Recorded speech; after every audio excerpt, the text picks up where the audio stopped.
So guys, today we will talk about as if or as though. Clauses that start with as if or as though describe an unreal or improbable situation if they are followed by an unreal tense. The past subjunctive or the past perfect subjunctive. Otherwise, they express that the statement is true. The past subjunctive after as if, as though indicates an unreal situation in the present. However, if the situation is true, we use a real tense to express present time. He looks as if he knew the answer. He gives the impression that he knows the answer, but he probably doesn't know, or we don't know whether he knows or not. He looks as if he knows the answer.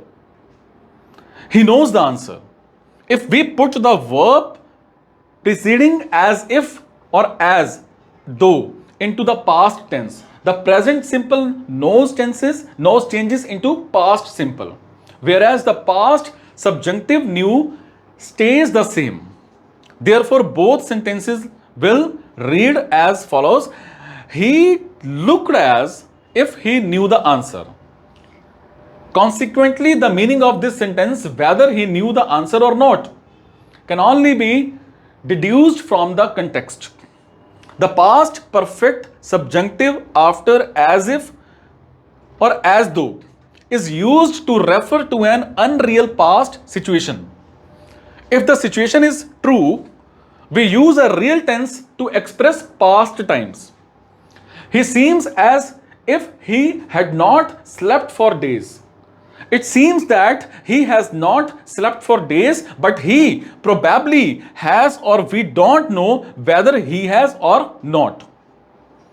He seems as if he